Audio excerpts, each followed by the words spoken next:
What's up guys, Glowstretch here. If you're watching this, you need to like, subscribe right now, or you will be attacked by a vicious 7th grader, and those 7th graders can be pretty crazy, so I would just subscribe. Anyways, today I'm going to be telling you guys the story of a kid in my school who attacked a gym teacher. So real quick before I get into the story, my brother's friend just made an Instagram account called the 960 Claim. So if you have an Instagram account, you should check him out after the video. Alright, now let's get into the story. So this story takes place last year during 7th grade. I was in first period gym and it was a rainy Friday, which meant that we were going to have to do gym indoors that day. Because it was an indoor gym day, we were allowed to choose the activity that we wanted to do for the day. I chose to play basketball with a group of my friends.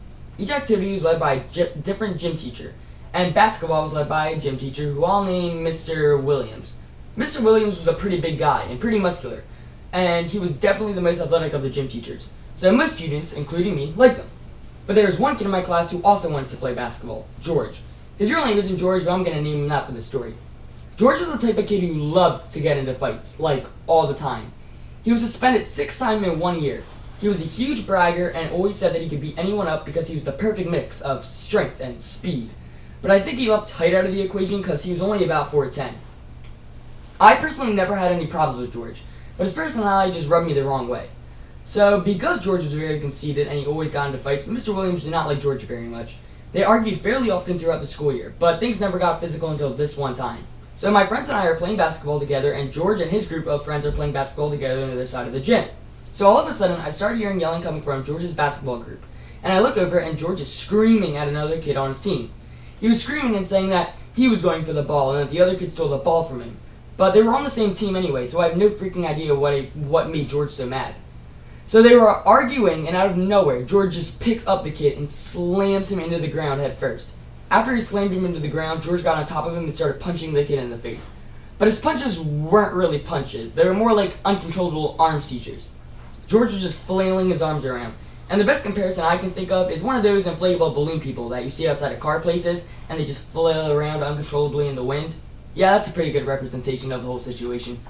And the entire time, he's just screaming. He's screaming, and all I can hear is, "Ree! I'm gonna kill you! Reek!" So at this point, Mr. Williams realizes what's happening and runs over to shove George off the kid. Well, apparently George didn't like that very much because he lets out another battle cry and starts charging at Mr. Williams. And as I stated earlier though, Mr. Williams is a pretty big guy. So as soon as George gets near Mr. Williams, he just picks him up and throws him over his shoulder like a toddler and starts carrying him out of the gym. The entire time George was shrieking and saying, "Put me down, put me down," and he looked like he was about to cry. And I was just trying not to laugh the entire time because I didn't want to get into any trouble. So the kid George attacked was okay. He just had a little head injury and he had to go to the nurse for the rest of the period. And George was suspended from school again. And this story didn't make him any more popular in school either. Well, I guess it kinda did, but not in a good way. Anyways guys, that's going to be it for the video. I have a couple more stories involving George, so if you want to hear any of those stories, you just like the video and I'll know to make more. Don't forget to check out the 960 Clam on Instagram and subscribe to the channel. I'll see you guys in the next one. Bye.